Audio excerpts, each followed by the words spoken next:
where you belong. Give you strength to carry on. Open your heart, set your mind at ease.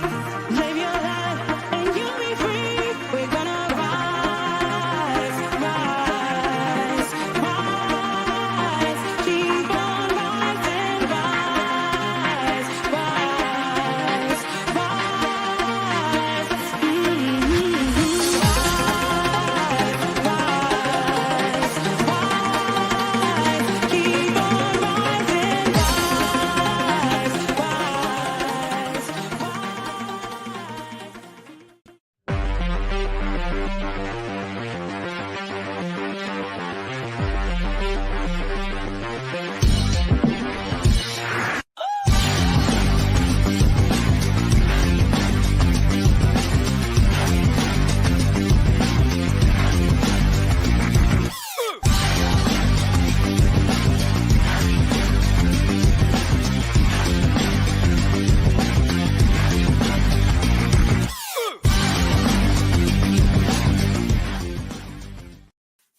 Good evening, everybody, and welcome to the Toon Review for two shows in one tonight.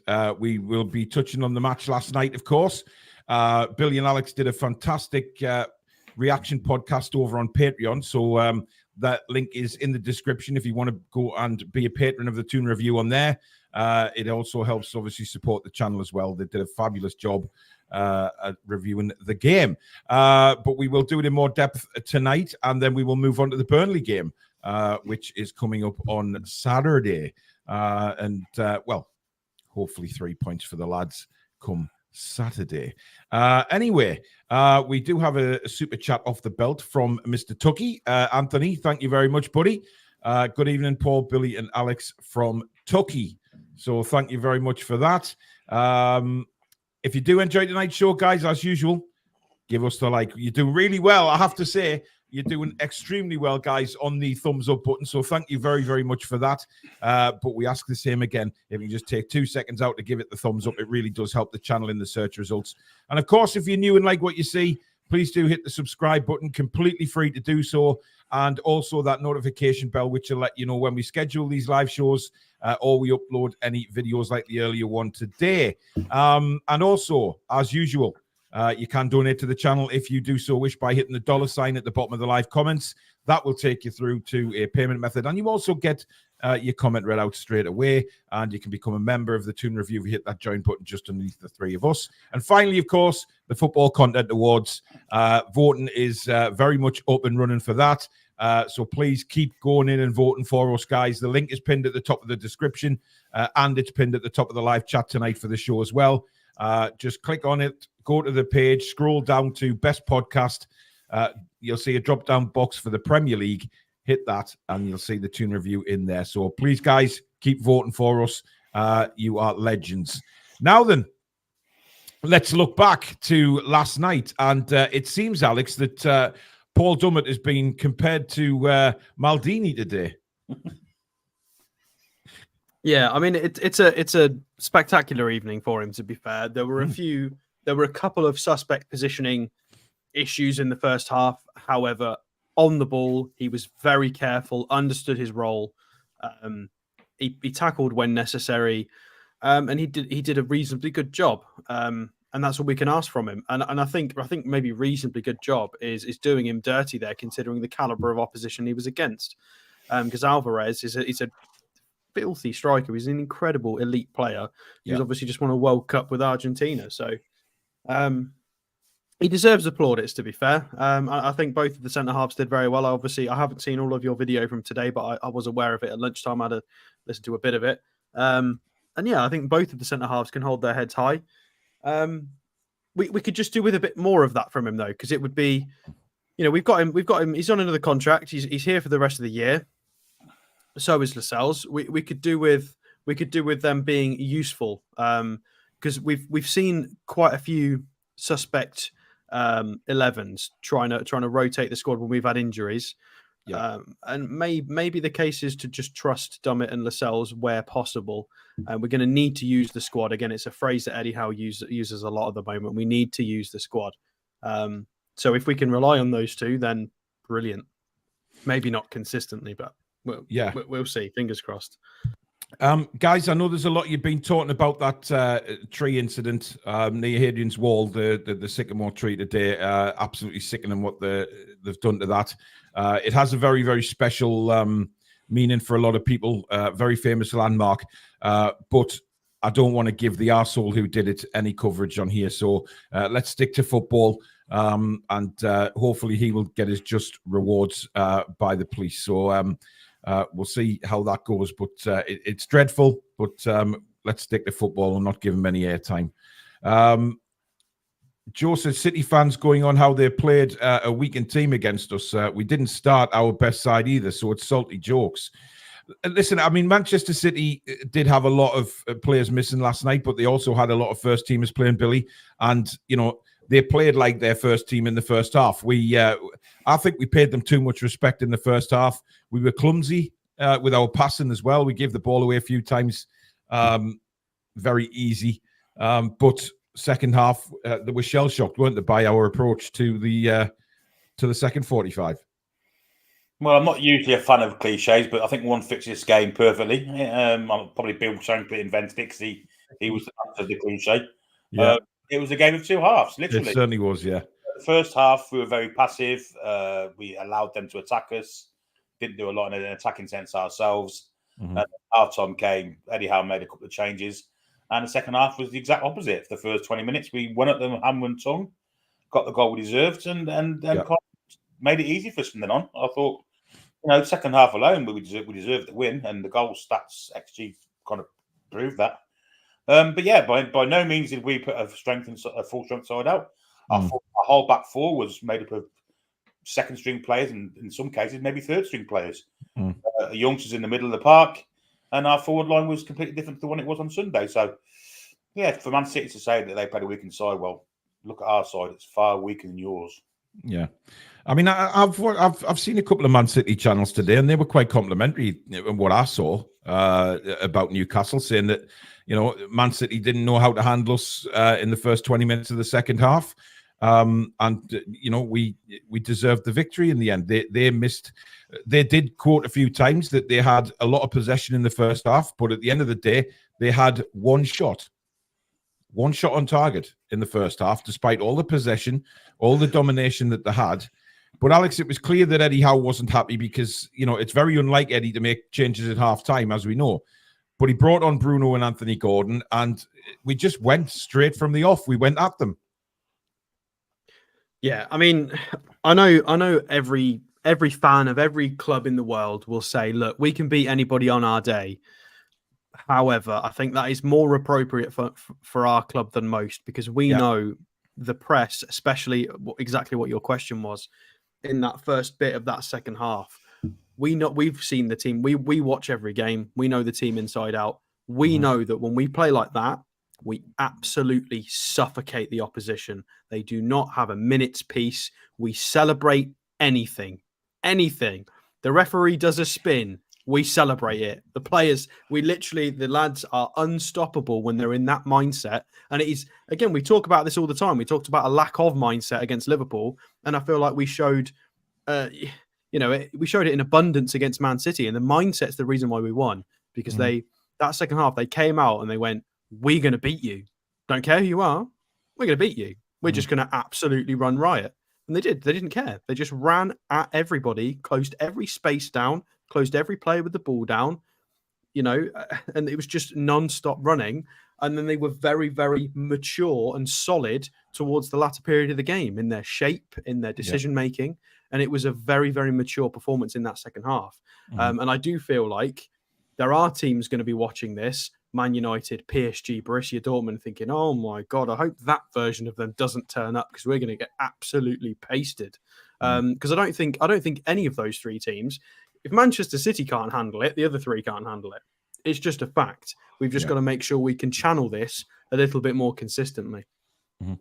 Ian A, by the way, very sorry to hear about your dog, mate. As someone who's been there very recently, I know the pain. So I'm really, really sorry to hear that, mate. And all of our thoughts are with you and the family, because they are part of the family, whatever people say. So I'm really sorry to hear that news, mate. And You know where we are if you need us. But chin up, as they say, as best you can, mate. Graham says, I honestly think that Jacob having his shot saved just before half-time was actually a good thing. As had we gone 1-0 up at half-time, then Pep might have changed it and brought on Haaland. I mean, Billy, I don't think he was ever going to bring Haaland on. No, I really don't. I mean, 10 minutes, the last 10, 15 minutes of the game, you might have thought he might have brought him on if he was really wanting to play him, but there was no need. No, we didn't. They had no intention of bringing Haaland on. He just filled the bench space. However, the comment did make a little bit of sense because I think if we'd have scored in the first half of Murphy's chance, I don't think we'd have seen Bruno and Gordon coming at half-time. I think we may have tried to soak up a bit more.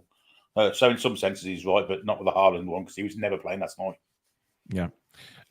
Lee Cornwall says, evening all, my team Port Vale is going for it in the Cup. Wishing for a Newcastle versus Vale final. That would be nice. However, I like Port Vale because I got them in the Premier League and Football Manager. So I don't know why, I've got a funny Football Manager soft spot for Port Vale. I like Port Vale too because they're not Stoke City. I can't stand Stoke City. Yeah. Big rivals of Stoke City, of course.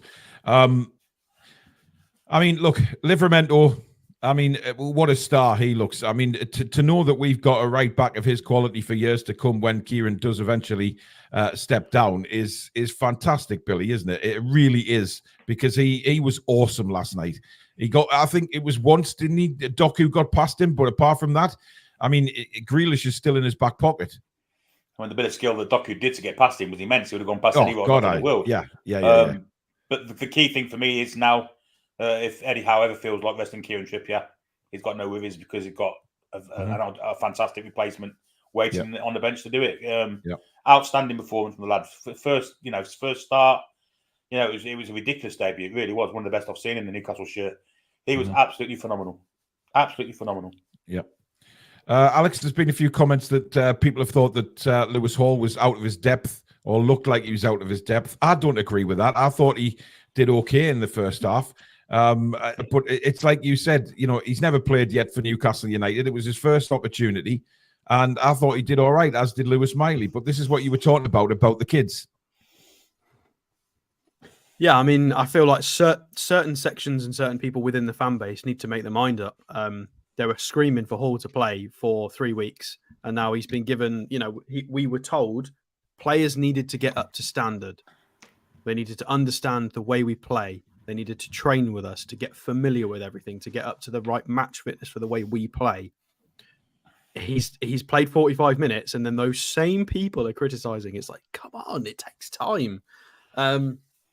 I do think it's worth pointing out. I don't think Lewis Hall was bad, by the way. I thought he was tidy, solid, energetic. It reminded me a lot. I think it's a reasonably good comparison to compare him to Anthony Gordon, in that I think you can see Lewis Hall in terms of you can see what's there. You can see the raw attributes, the technical ability, the physicality, the sort of the decision making of a young guy. He looks like he's going to be very, very good. You can just see that he's got all of those, whatever those all ingredients are, he's got all of them.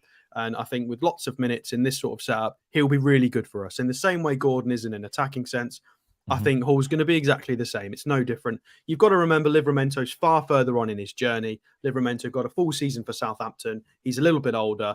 Livramento's been there. It's not quite fair to compare them at this point, I don't think, based on obviously what I've just said. However, leading on from that, this kind of backs up the transfer window in a way. I know I do agree with some of you that it would have been nicer to have some more squad like first team depth based on the difficulty of this season. However, judging by some of these youngsters, you can see why they've pulled the trigger on the signings. It was, and the club have come out and said this. They've said if the right deals become available, we'll go for it. And I feel like that was a Hall and Livramento sort of thing. It's kind of because they knew that sort of player might not become available again. They had to pull the trigger on it, which kind of maybe handcuffed us in other areas of the transfer window. So you can see why. I need to point something out here as well. Lewis Hall was signed by us to play at left back. For half of the first half, he played on the left hand side of midfield or left wing. Was. When I think he did it. Yeah, when he dropped to left back, he was fine. Not a problem with him whatsoever. I agree, Billy. Good point. By the way, those of you that are asking in the chat about voting more than once, you clear your cache. You just go into internet settings, clear your cache, and it'll let you vote again. So just be aware of that. If you just clear your cache, you can go and vote again. Now, touching on the next round, of course, of the Carabao Cup, we have Manchester United, Billy. I mean, you couldn't write the script, could you, really? I mean, somebody put on social media today the draws we've had for the cup competitions so far. And it's unbelievable, quite frankly, the teams we've got. And to say we're going to have to do it the hard way is an understatement. However, I'm not worried about going to Old Trafford at all. I mean, Man United, yes, they played okay against Palace in the on Tuesday night, but we can exploit a lot of Manchester United's weaknesses this time around. They're not a good side. They're a lucky side. They have no style to their play. It seems to be all about kicking it long for Rashford to chase. Yeah. Incidentally, it's the 12th time on the trot they've been drawn at home. I'm pretty sure their ball is put in the microwave for a minute before the draw's made. Heats it up, put it in the bag, so they know which ball Man United's is. And for away person, I'm sure of it. Absolutely certain of it. Well, there was a little thing going around last night. If you watched Don Goodman, it looked like he was actually. It looked like he was looking in the ball. I'm not sure. Some people have poo-pooed that. Some people think that it's a conspiracy. 12 home domestic cup 12 draws home in a domestic row. games for Man United. Yeah, I don't like calling conspiracy, but yeah, it's 4,600 to 1 if you do that tossing the coin and trying to get heads each time. It's ridiculous. Yeah, ridiculous. It's not right. It really isn't. And but I'd rather draw them at their way than Arsenal, Liverpool. I've got to be honest. They're not a good side. They're a lucky side. If we get at them, we'll beat them. We'll beat them. I mean, when you saw the first draw come out, Mansfield, Port Vale, that was it, wasn't it? It was like, okay, well, it's not happening for us. We're getting one of the bigger teams, and it turns out that way. But I think there's a lot of Newcastle fans actually thinking, hey, you know what? We can beat Man City, be it, they had a few players missing, but a lot of very good players still on the pitch. We can beat them. Why can't we go to Old Trafford and turn Man United over? Plenty of teams have done that lately, so why can't Newcastle? Mike says, why do most say Pep didn't care? He received a yellow card, enough to show he cared. He has to rotate as we did. Their schedule is stacked as ours. Weakened sides are the norm at this stage of the competition. They are, Mike. Yes, you are right. A lot of teams do. Villa didn't, though, and that didn't go too well for them. However, what I will say is Pep was, yes, he was agitated after the match and had a word with the referee. But that's what you call, and again, people have a dig at me for swearing on the commentary. It's pure passion. Pep Guardiola is a winner, and it doesn't matter if it's Carabao Cup or Sunday League. Pep Guardiola is a winner. And when you've got that winning mentality, you are very passionate. And it came across, he was bothered because we said it on the watch along last night. I think Alex made the point that they don't like losing. They do not like losing, and it's not the norm for Manchester City. No matter who's on the field for them, that isn't the norm. But what you heard was in his press conference, the normal Pep Guardiola, full of praise for Newcastle United, very honest about the game, said that they didn't convert their possession into goals in the first half, and they paid the penalty because they knew Newcastle had some excellent players on the bench to come on and change the game.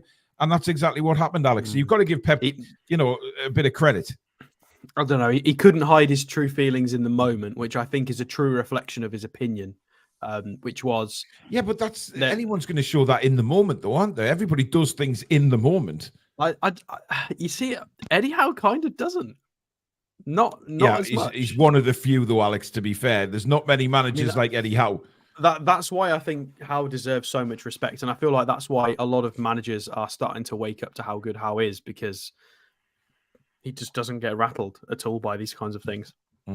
He does help that he's got Tyndall to do things like that, but Pep struggled in parts with decisions. He struggled with Joe Linton, specifically targeting Oscar Bob. Fouled him 3 times. Yeah. And he got yellow carded. He couldn't handle it. Obviously, he was composed after the game. Yeah, but I think as soon as the game finished, he went straight to the referee. He was furious. Yeah, but a lot of people, a lot of the City staff were talking about Joe Linton and how he should have been given a card and things like that. But that Calvin Phillips tackle, I've looked at it a couple of times today, and I still believe that is a red card, Billy. I agree. It's no different from the Bruno one last year against Southampton in the semi-final of the Carabao Cup. Took the ball and also followed through and kicked Jacob Murphy ankle shin kind of area. Yeah, deliberate. He's playing to get the man there. Absolutely no doubt about it. It's a red yeah, card. absolutely. And but you know, it's. I don't understand why VAR wasn't in use last night. You know, it's a Premier League stadium, two big Premier League teams. You know, surely VAR could have been on there, because I'm sure if VAR was on last night, there would have been some very interesting calls for them to make. In all fairness, I mean, yeah, I agree with what you guys have just said. However, on the whole, I don't think the refereeing display was too bad. So I think we've been treated to two games in a row, and the Milan game wasn't awful, really. I feel like we've actually been treated to several games in a row where the refereeing's not been abysmal. Yeah. Well, So I think the referee's job on Sunday, Alex, normality. was simply to pick make sure he blew the whistle for a kickoff every few minutes after goals. I mean, he didn't have I thought there was a couple of dicey tackles, I have to say, but you know, all in all, I do tend to agree. I don't like Kavanagh as a referee, though. I really don't. Yeah, go on. It looks like PAF are doing something to readdress the refereeing situation in this country as regards Newcastle United being kind of on the end of some terrible decisions. Because it seems like the Saudi League are trying to import a lot of English refs. Yes. It'd be great if they took like all the shit ones away that we've got in the Premier League. Well, that would leave everyone except Michael Oliver, Billy. So I don't think he can referee, 6-7 games at once, to be honest. He couldn't, but he's obviously going to get some more in. He's probably going to be better than the ones we've got now, surely. Well, I've always said it would be nice if they did what they did in Europe, European nights, spread the referees around European leagues. I think that would be a great idea because, I know there's some stinkers out there, but there's also some very good referees in Europe that we don't see ever. And I know the money's there. Yeah, but it's a long shot, isn't it? Money from UEFA, all the federations, spread it into, they put it into the refereeing bodies, and then they could make them so they could travel. The money exists; they just want to line their own pockets. So I'm sure there's people who coordinate things like that. Carl Muir, thank you for being a member for 2 months. He said that last-ditched tackle from Tino was world class. Oh, it was awesome. It was awesome. And, I think Jamal Lascelles stood out as well. I think he was all game. Never put a foot wrong last night, Jamal Lascelles. And, of course, he started the move that led to the goal with a beautiful pass up to Murphy. By the way, Murphy's spin and turn was absolutely delightful, I have to say. In real time, we didn't really notice what a turn that was. But that was absolute quality, by the way. So well done to Murphy on that. Roadblock, thank you very much for your £10 super chat. He says, Toon 1 Euro champions nil. Great result, but not because we were brill. We were just lucky. They were lucky that they were unlucky. That was their reserves. Ref and VAR were on their side, and all the other media BS we get. Yeah, I think he's been sarcastic towards the media there. Indeed. I mean, it's always the same when Newcastle win. We know how that's going to go. So we just have to take that with a pinch of salt. Right. We'll finish up. We'll quickly go through the player ratings for last night. We'll not dwell on them too much because obviously we've got to move on to the Burnley game as well. So, Alex, keep it short. Right. We'll start off with Nick Pope, Billy. Yeah, another clean sheet. 2 saves of note to make. One was right into his midriff. But there was a good stretch with his leg to keep out. Alvarez was forced to get the ball along last night because he couldn't play it short because obviously the speed of our 2 centre-halves and the perceived passing ability. I'll give him an 8 out of 10. I think it's a fair score for him. Yeah, I'm going 8 as well. He made that very good save in the first half. I think that's the one real problematic save he had to make. He was at full stretch as well. Any slightly wider, and that would have been a goal for City. But listen, it wasn't. He saved it with his studs, and never looked back. And then the other shot he faced was basically straight down his throat. And unlike what he did at Brighton, he held on to it. So very good save. So yeah, I'm going with an 8 as well. Alex. That was the dog. Sorry, the dog wants to go for a walk again. Oh God, I said the word. I said WA. Yes, you made a fatal mistake there. Nick Pope, I'm going to go for I'll go for an 8. I feel like it's slightly generous, but shut up, you. Yeah, I'll give him an 8. Clean sheet, reasonable kicking. He had to go long because he didn't want to play a short game with those centre halves. Fair enough. I get it. Yeah, 8 is fair. Okay. Livramento, 10s all around. 100%. Yeah. I mean, It was just he awesome. deserves a 10. Yeah. I mean, he got man of the match. He made 8 did. tackles as well. He's an absolute tank. 93% pass accuracy as well. 10. He was just awesome. Right, to left back, Matt Target. I'm going to give Matty Target a 9. I thought he was excellent last night. He didn't put a foot wrong. I thought he was really, really good. Billy. Yeah, as a left back, I thought he was a 9 out of 10 performance. Again, like Lewis Hall, when he was pushed a bit more forward, he was non-existent, but that's not his position. But as a left back, certainly 9 out of 10. We had a great game. Yeah, Alex. I think it was a 7 performance, but I'm going to give him an 8 purely because I feel like if it was anyone else, we would give a 7. But I feel like based on he's had quite a few poor performances and our opinion of Matt Target has dropped off significantly in recent months. And I thought that was much, much better. He was a yard sharper, as me and Billy mentioned on the podcast last night. He looked a little bit fitter, sharper. He stepped up as a senior player. If he performs a bit more consistently like that, then he's a useful rotation option and we'll need him. So, yeah, an 8 for that game. Okay. Centre backs. We'll start off with Jamal Lascelles. I'm giving Jamal a 10. I thought he was outstanding last night. Clearances in the first half. He started the move for the goal. He was just solid as a rock. And I have to praise Jamal and give him a 10. Guys? Yeah, I thought the fact that Trippier wasn't there, we needed someone inspirational in the back four, and he was it. He was fantastic. Yeah, 10 out of 10. Absolutely outstanding. Alex? I'm not going to give him a 10. I'm going to give him, I think I'm going to give him a 9. Cowell's out. Cowell's here tonight. Clear to see. Cowell is in the building. I thought it was one of his best games in a Newcastle shirt, to be honest. However, that's still a 9. But, you know, passing, very tidy, 88% passing accuracy. Obviously, the long ball that he got was great. 3 out of 3 aerial duels, 7 clearances. You know, if this is what we needed from him, we needed to improve his positional play and his technical quality a bit. And we already know he's an absolute physical specimen. He's a tank. If we can get some more technical quality out of him, he could stay. Like, if we get more of that, stay for another 3 years, mate. Like, that's fine. We just need more of that. So yeah, 9. Best performance from him, to be fair, in a black and white shirt. And not to forget, his last 3 appearances have been Man City twice and Liverpool away. One of them being Man City away. Pretty good. Each game has been fantastic. Yeah. Right, Paul Dummett. I'm going to give Dummett a 10. Right, and I'll tell you why I'm giving Dummett a 10. I was going to give him a 9, but I've watched that tackle about 7 times this afternoon, and I'm going to give him an extra point for that because it was just wonderful to watch. The way he came in and just blitzed the ball, the man, the grass, St. James's Park. He almost slid him to the bloody strawberry. Listen, he hasn't played for so long. He had a dodgy first half, granted. He was positionally out of position a few times in the first half, but he grew into that game. He got his confidence up, and I'm giving him a 10. Sod it. Alex? I'm giving him an 8 because my feet are on the ground. Piss off. Honestly.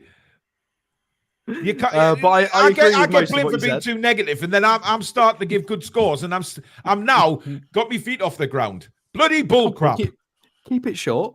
Shut Yeah, up. 1 out of 6 duels.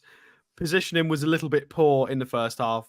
However, on the ball, he kept it tidy. He does look a bit lethargic, but I feel like that's age, injuries, and lack of competitive fixtures. He mentioned that in his own interview. But I'm thrilled for him. He's not played competitively since Tranmere. It's great to see him in a competitive fixture. 40 out of 44 passes, 91%. He did what he needed to do. He was careful. He understood his role. And I'm happy for him. I really hope he can take a bit of momentum out of this and be useful. We've got so many games. Let's not forget this December. We've not had a funny December for a while. December is a nightmare. We got lucky 2 years ago, we had a few games postponed because of COVID. And then last year, we had the World Cup. We've not had a proper December for a while. We may need Paul Dummett, and we need him happy. We need him confident. We need that guy. So I'll give him an 8. I thought it was a good performance. I think he can hopefully play some more games for us this year and not be bad. Okay. Billy? No, I'll go in between the two of you and go for a 9. I thought he was a bit wanted in the first half. The Alvarez run came down his channel, but second half he was superb.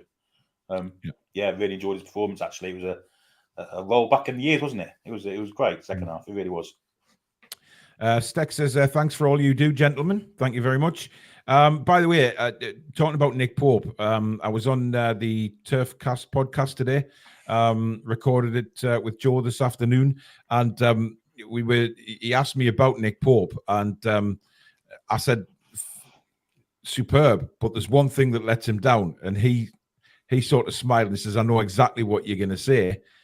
His distribution with his feet is poor. And so it's not it's quite a well-known thing amongst the Burnley fans as well. But what I do know is they still hold Nick Pope in very, very high regard. And of course, he hasn't come up against Burnley yet since his move to Newcastle. So it'd be quite I would gather quite an emotional game for him on Saturday. Anyway, let's move to Bruno. I'm giving Bruno a 10. What's the matter, Billy? He didn't start again. Shit, he didn't. I'll just reverse that. Right, we'll start again with our midfield yesterday, and we'll start off with Lewis Miley, Alex. Lewis Miley, I will give an 8 for. Mentioned this again in the podcast last night with Billy. A couple of times he wasn't sure whether he should have or shouldn't have gone up for an aerial duel. A little bit. It reminded me a little bit of Willock back when he was trying to make central midfield appearances when Hal first came in. He wasn't quite sure what he was supposed to be doing or where he was. A few instances of that from Miley, which is completely fine for his age, for the level of the fixture. Not a problem. I thought he did really, really well on the ball. 10 out of 10 passes. He won a few ground duels. He was tenacious. He was calm at the same time, which is difficult to do. Yeah, he was fine. 8. I want to see some more fixtures from him. I think 45 was fine.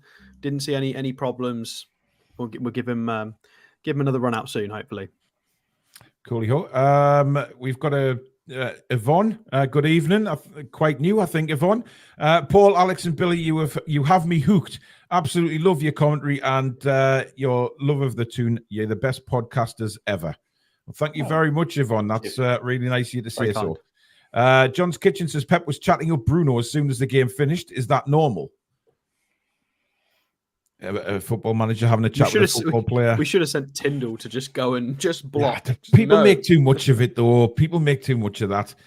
We know that Pep's a fan of Bruno. He's chatted to Bruno after the last couple of games, to be honest. So there's nothing new there. Billy, Lewis Miley?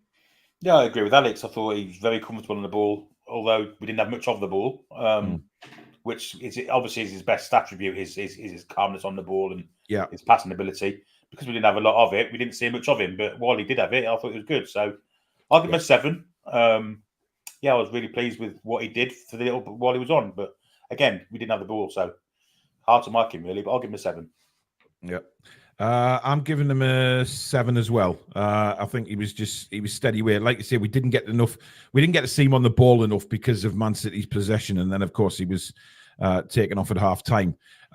So 7 for me. Right, we'll move to who else? Let me think. Who played in midfield? Tonali or Joe Linton? Yes, Tonali. I thought he was rough first half, I have to say, but second half, much better. Much more physical second half, much more on the ball second half, much more passing in the second. He just looked a class above what he played in the first half. So I'm giving him an 8. I'm looking forward to where Tonali will end up once he's properly settled. So 8 for me, Billy. Yeah, I think we saw signs in the second half of how that midfield will work in the future. Him, Joe Linton, and Bruno were fantastic, dovetailing. The first half, he was fucking awful. I've got to be honest. Just couldn't do anything right with the ball at his feet. Control was awful. Passing was awful. Second half, he was the complete opposite. So a mixture of the two. I'll give him an 8 also. Alex? I don't think his first half was as bad as certain people are saying. I.e. us. Well, it's not just you two that have said that. It was quite a few people. I felt like I think that happens. I feel like you can have periods in games or even games in general where you just it just goes like that sometimes. I felt like in the first half he was still making the right runs, putting himself in the right spaces, making the right decisions. It just wasn't coming off. I still appreciate the work ethic and that he was still trying to do the right things, which is important. And then he continued. I don't think he did much different in the second half.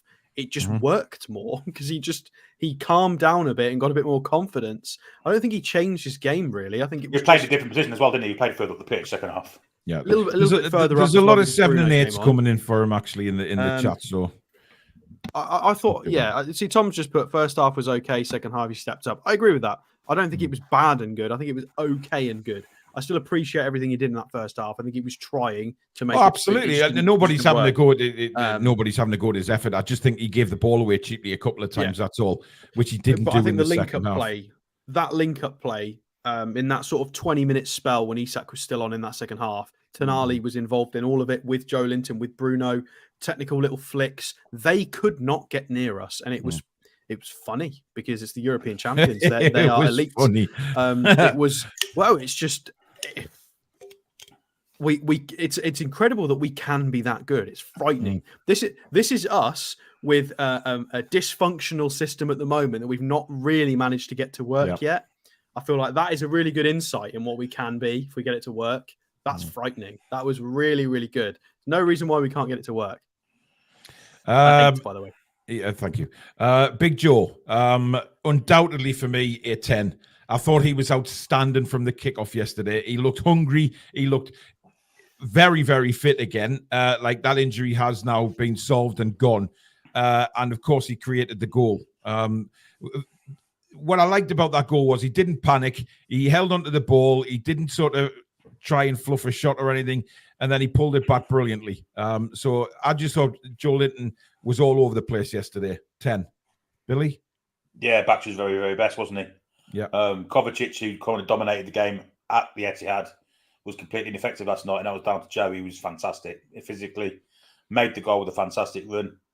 Yeah, Bax was very best, and he's a massive, massive plus for us coming back into the squad when Harvey Barnes is out of it. So I'll give him a 10 also, yeah. Yeah. Alex? I can't give him anything less than a 10. I thought he was. I think that again, that was the first time in a long time, because we always used to label him as it's like having 1.5 extra players on the pitch. Yeah. It's like having an extra player, almost an extra player. He's that good. I've not seen that for a while from him. That performance was like having an extra player. We had 12 men literally just because Joe Linton was on the pitch. He was involved in 19 ground duels. It's absurd. It's insane. He won 8 of them, but still to be involved in them, he was breaking up play. But then his first touch was good. His first pass was good. His little link-up plays, everything was calm. Everything was coming off. You know, he 3 successful dribbles as well. He fouled where necessary to break up play. I think he was quite lucky to not get slightly more punished than he did. But we'll gloss over that. 5 tackles. Yeah. 10 out of 10. There was no way. I can't see how. And he technically gets an assist for the driving run into the box for Isak's goal. Yeah, so I don't know how he gets less than a 10 from anybody, really. Yeah, he was brilliant. I feel like if you give him less than a 10, explain yourself. There you go, guys. Alex has spoken. Daniel Brown, thank you for a £5 super chat. He says, evening, guys. Been a while since I've been around. Looking forward to the shows again. Hopefully get on to chat with you lot again soon. Well, Face the Lads, our new fan forum is Friday night, every Friday night at 7 o'clock. You come on individually now, Daniel, so you get 5-6 minutes to chat to us. So you get your point across and a good conversation with us. So, yeah, get yourself on. Right, let's move to the front 3, and we'll start off with Lewis Hall. Billy? Marking him as a front 3, not great, but that's not his position. He's a left back. That's what we signed him for. For people saying that the fact he went off was the reason why we won the game, I think if it had stayed on, Chris says it there, look.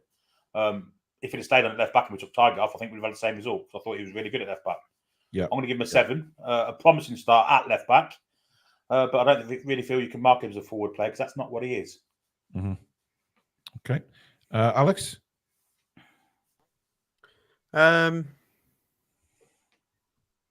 Yeah, I think Billy's assessment's fair. 7. There were moments when he was in midfield, you could see what he's about. A little bit more useful as a left back. Again, it's what I said at the start of the show. You can see that all of the raw attributes and ingredients exist. You can see what he's going to be. You can see what he can be. Yeah. But in terms of a performance, I feel like 7 sounds really harsh in the context of the game. And I don't mean it in a harsh way. I mean 7 in a positive way. To be fair, a lot of people understand are giving 7s, 6s, and 7s in the chat. So I wouldn't say you're being too unfair. I agree. I'm going with the 7 as well. I think I'd like to see him play a game at left back and see how good he is. Well, we know how good he is. We've seen it. Dr. House says, "Hi guys, what do you think of the Carabao Cup draw? I'm hoping for revenge for Wembley. Well, I think we'll win." This is interesting. Joe Linton, the Joe Nalumu of Newcastle. Good analogy. Good analogy. By the way, let's not forget those two balls that Joe Linton took on his just cushioned down, that came down from the heavens yesterday in midfield, when he just brought the ball down as if he had carpet on his feet. It was incredible. He didn't used to touch the ball like that in his first year or so at Newcastle. Is that a phrase? A ball landing on carpet? No, it's my phrase. Alex, okay. You said it yesterday, and I thought I have my own is phrases. that a thing? Shave my ass with a rusty razor. Yeah, I didn't know if it was a poolism or a thing. Beat him like a rented mule and tickle me tonsils with a lion bar and all sorts of stuff. I come out with absolute tosh during the commentary, Alex, but they but that one, I thought, is that a phrase that I just don't know? Well, as you throw a ball on a big furry carpet and it just, Billy, behave, it just cushions it. So, yeah. Anyway. Nice to have your ball cushioned by a furry carpet. Oh, dear. Barry says Paul makes his own things up and we are all here for it. Thank you. Right. The other side was, of course, Jacob Murphy. The biggest smile on the planet. I'm going I'm going to give him an 8. I thought he did really well yesterday. Yeah, he was dodgy first half. Well, he didn't get a lot of the ball in the first half, but 8 for me. Alex? I think his first half performance was a 4 and his second half performance was a 9. Like, it was that different. Okay, maybe not a 4. I'll go with a 5 for the first half performance because he had that shot. So I'm going to go with an 8 overall, purely because he was important in the build up to the goal. Early doors in the second half, he was taking people on. Ake had his work cut out, making sure he was following the run all the time. And additionally, went into centre forward, which I thought was hilarious, watching him sort of track around as a centre forward, because he loves it. He just loves it. He loves football. He loves the game. He loves all of it. And he was just turning around. The ball went the other way. He didn't care. I'm like, all right, I'm just going to press the other way. All right, no worries. I'm just going to press the other way. He doesn't. He's just so up for it. He would have carried on pressing if that had gone to extra time. And let's be honest, just an absolute joy. Like he's a spin great lad. For the goal was immense. Billy? No, I agree. Very much like Tonali. I thought first half he weren't great. He should have scored probably, but he got it on target. Second half he was fantastic. Like you say, he was involved in the goal, ran his absolute socks off, and just provided a 150% commitment to the team. So I think 8's fair. Yeah. Yep. And Isak, Alex.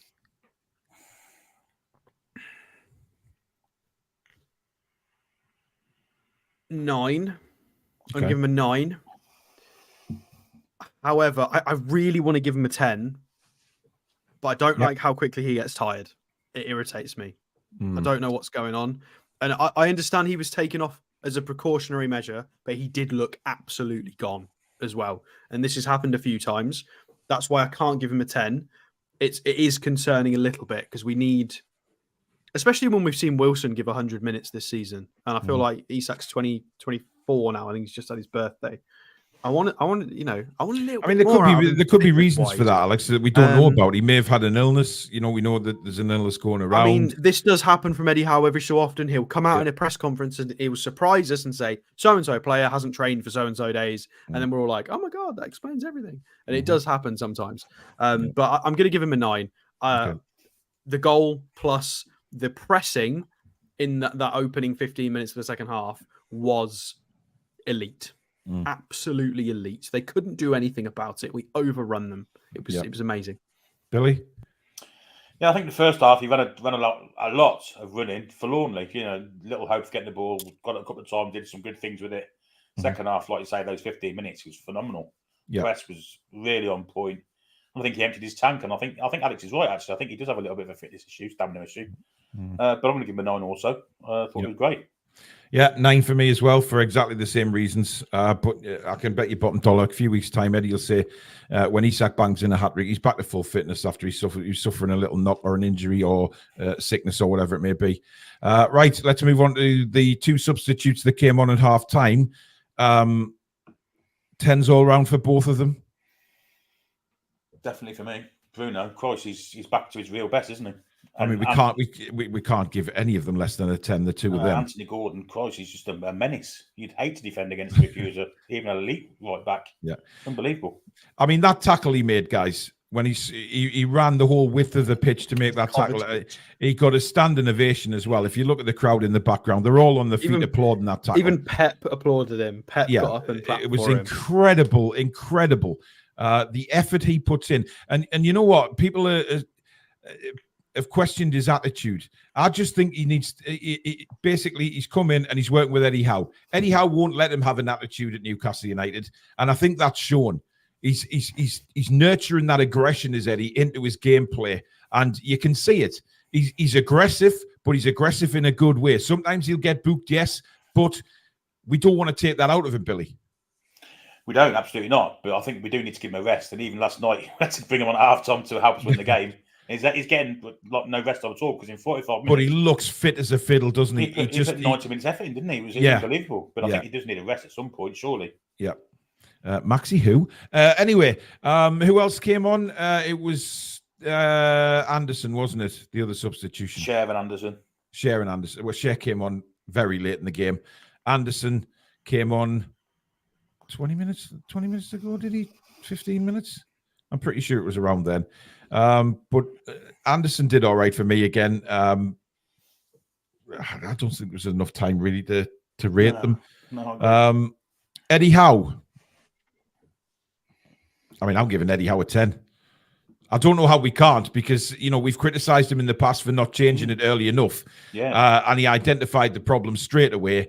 Yeah. And whatever he did in that dressing room at halftime worked miracles. Simple as that. Yeah, proactive last night, wasn't he? Really proactive. Absolutely. So, yeah, absolutely spot on. Right, so that is the Man City game out of the way, done and dusted. We have Manchester United, of course, in the next round. Let's move on to, we'll briefly touch on the game on Saturday. Eddie did say that there was a couple of injuries, a couple of knocks. Wilson had a slight muscle strain. Botman had a knock. Byrne had an illness. Dubravka had an illness again, which is strange because he's had an illness for the cup games and not the league games, which I find very interesting. And I agree with you, Billy. I think it's because he doesn't want him cup tied. I don't think it could be any more obvious. I agree. I think he's on his way out in January if they can get money for him. I think I've read somewhere today that there's 3 or 4 of them that he's considering letting go in January. Kraft and Mankier being another 2 of them. Yeah. So Dubravka, I think he'll probably come back on the bench on Saturday, but I think he's on his way out, if I'm honest. Incidentally, the show I did earlier on today, the recorded show, I did talk about 2 possible contracts being negotiated with Longstaff and Joe Linton. Now, I wouldn't have a problem with them extending the contracts at all, to be quite fair. I think they've deserved it. Certainly, Joe Linton has been an incredible player for Newcastle United after a very poor start, it's fair to say. But look, he was managing them. And then, obviously, Longstaff has been tremendous last season. Slow start this season, fair to say. But he's also, as the games go by, he's more and more pivotal to Eddie Howe's system than people give him recognition for. Have you got any graphics tonight, Alex? I have indeed. Yeah, I've got some brief ones. I've not done brief ones, eh? So I do need to move the screen over. 1 second. There we go. So I think the if we're going to streamline this, because obviously we've had to do two shows in one, we will have a look at their recent 1-0 loss to Manchester United. Is probably the quickest way to go about it. They play an aggressive possession-based Burnley system. should have won that game, by the way. Let's give them some credit. Yep. I completely agree. Mm. High pressing. They like possession. They're technically sound. They have a style of play and identity. It's not quite working at the moment. I think they'll be fine. I like Burnley. I think they're a good side. I think they're miles in front of the other two promoted sides. Yeah. I hope they're okay, because I wouldn't mind seeing them progress next season.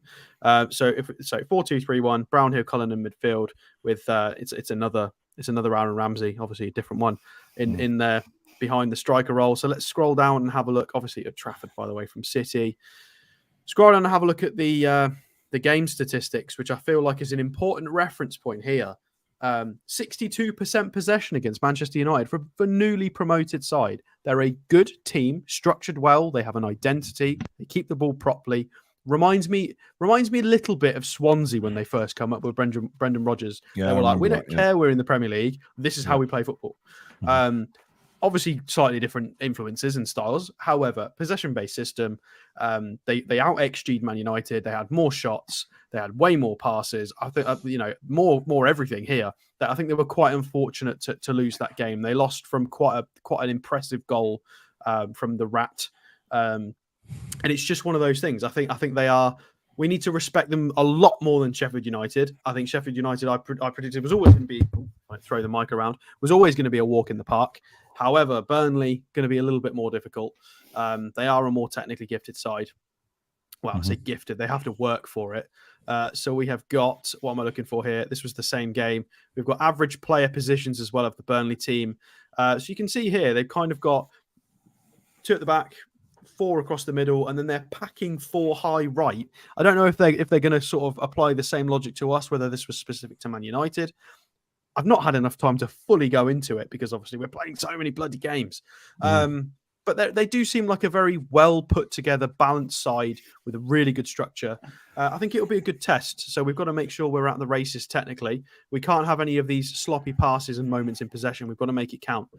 So some team ratings, a lot poorer than I thought. Goals per match, 19th. Goals conceded per match, 19th. XG, 20th. Shots on target, 90. It's shocking for a lot of these metrics are really, really poor. However, you can see what they're about. Average possession over 50% for a newly promoted side is quite unheard of. That's impressive. You can also see if we go down. So XG conceded isn't terrible. They're just conceding goals maybe they shouldn't. A few wonder strikes against them. If we go down to here, so interceptions per match, middle of the pack for the teams. Possessions won in the final third is the second in the league. Second best in the league for possessions won in the final third. So lots of possession, winning the ball high up the pitch. You can see what they're about based on the data. However, they are really, really struggling. Probably doesn't help that they've had 2 red cards this early on in the season. That might have something to do with it. However, I think they're a good side. I think they've been a little bit unfortunate with the results so far this season. I don't think the data gives you a full picture of how they play. I think they're actually a good side. Any team to get 62% possession against Manchester United have to be technically gifted. Man U, I know we hate them, but they've got some very, very technically gifted players in that side. So for them to play that well, we do have to fully respect Burnley. And like I've already said, we've got to make sure we're not as sloppy as we were in that first half against Man City. Try and get some goals. Kari said he would change Trippier to left and Livramento on the right. That's not going to happen, Kari. He's just not going to play Trippier on the left. And to be honest, there's no reason to. Trippier's playing absolutely fantastically well at right back. And knowing that we've got Livramento there as a stand-in, I think is absolutely fantastic, because Livramento is our future at right back. I don't think there's any doubt about that. Billy, what do you reckon? Yeah, I think Livramento will have his time. Trippier, there's no doubt about it, will come straight back in and right back and captain. What I've seen of Burnley is they're quite high press. They do press the ball high up the pitch. Yeah. They do have a lot of possession, but they don't do a lot with it, if you get my drift. So some nice ball in the middle of the park, nice ball playing. They don't really progress it very well. It's odd. But I think the style they're trying to play to keep themselves in the division, it's admirable they're trying to do it. Do I think they can do it? I think they've got to change a little bit. I think they've got a little bit more streetwise. But I do think it'll be a tough game Saturday, although I do think it's one we will win. Yeah. It's fair to say, being on the podcast earlier on today, and by the way, I just seen a comment asking what the channel's called. It's called Turfcast Podcast. Turfmore Podcast. Well, he's known as Turfcast Podcast on Twitter. Is it? Yeah. So he's putting it out. I'm just on his Twitter page at the minute. An hour ago, he said it was coming soon. So he's obviously just rendering it and everything like that. And I'll obviously retweet it on Twitter as well. So just stay tuned. Can I just mention as well? There are a few things I've not gone into, such as set pieces. A few people have said in the chat about defensive set pieces and stuff. Yeah, I appreciate that. I've not had enough time to prep in between matches. Maybe when we go TTR International and Paul's got his golden camels, then I can fully do graphics all day, every day. But not yet. Hopefully soon. Do you know what? One day I have a vision, Alex. Right, a vision of we do a TTR live show somewhere, just somewhere, right, and then everybody's in ready for us to arrive, and we. The three of us have a police escort riding in on 3 camels to the venue. The poor camel I get, I better be fucking cursing. He'll be cursing his luck. How do I get that spot? Fucking hell, how come he's almost slower than others? He's trying to say the camel will want to ride you, Billy. For fuck's sake. Oh my God, Jesus Christ! Oh. Anyway, those of you that want to make a donation to any local zoo for the camels, please feel free. Oh dear me, Jesus. Anyway, yeah. So we'll see what happens with that, but it was just a daft vision, I guess. Billy's totally thrown me there. I've forgotten exactly what I was going to say. Oh, yes. It is fair to say, from what I gathered on that podcast, that the Burnley fans are not confident.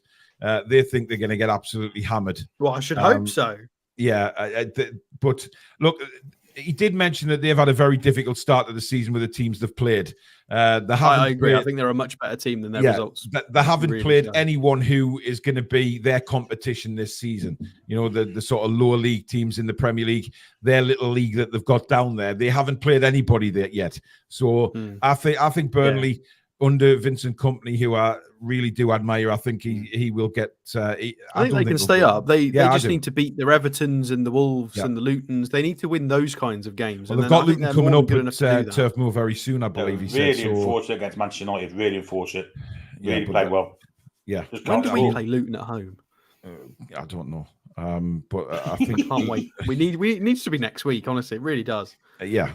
Mary says no animal was hurt or maimed during the making of this program, but plenty of laughter was created. Thanks, Mary. Yeah. Right. Potential lineups. I mean, I did talk about this on the video earlier on today. I'm not so sure whether he keeps the same midfield for this game because they did nothing wrong. Longstaff will definitely come back in. Yeah, but the same size. I think the same size as what played against Sheffield United. Exactly the same. Yeah, I agree. Joe Linton on the bench. Yeah. Yeah. I said that because well, look, Eddie did say after the game he was delighted with Joe Linton, but they need to be careful, you know. So I think Joe Linton he'll play against PSG. I think PSG coming up. Yeah. So he might do Bruno, Anderson, Longstaff. Yeah. Lawrence, thank you very much. The Luton game is the 3rd of February, Alex. It's too far away. Yeah, it's a long way off. So do we see a very similar team to Sheffield United, but obviously Gordon in instead of Barnes? Yes. Sorry, I forgot about that, Yeah, and obviously Miggy on the right. Mm-hmm. Yeah, I've gone for that as well. That's what I am a little bit confused about. Okay. I mean, I don't mind because we won the game and it's fine. Are we ever going to rotate goalkeepers? Well, I mean, look, do we need to? Nick Pope's confidence is 4 clean sheets now in a row, though. Alex. No, I agree. I agree with you. I like Nick Pope, and I feel like the recent run of games for him has given him extra confidence. It's all good. I feel like obviously goalkeepers can play a lot more games. Yeah. But what's the point in having all of these on the books if we're not going to use them? I think if we had drawn Man City yesterday, if we'd have drawn whoever else at home, I think Carriers probably would have played. Yeah. But then that begs the question: what are we doing with Dubravka? Are we?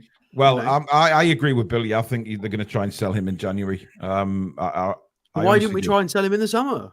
Well, who knows? We might have with more value. Like it doesn't make any sense as to the 2 cup games. You know, he was ill, yet Sunday he was on the bench. So it don't make any sense. Barbara, that is absolutely fantastic. Billy's camel would need a twin axle. Wow. Dear me. So listen, we're pretty much agreed on the side. I think, I think as well, for the way they performed at Sheffield United, they deserve to start the game, don't they? You know, and especially when you've got Joe Linton coming back, and then we've got PSG next week, which means I'd rather save Joe Linton for PSG because he'll be fresh, he'll be ready to go again, just like he was against City. So I have a feeling that Jacob Murphy will come back in against PSG for his defensive work, simply again. But we'll discuss that when we do the PSG. I mean, God, we're busy at the minute. We're going to have to do the match review on Sunday night this time because we have a match preview on Monday night. Is it Tuesday night we play PSG or Wednesday? Wednesday. I forget that then. We'll have to have a day off somewhere, I suppose. Anyway, let's go for the scores. Get your scores in the chat, guys. Billy.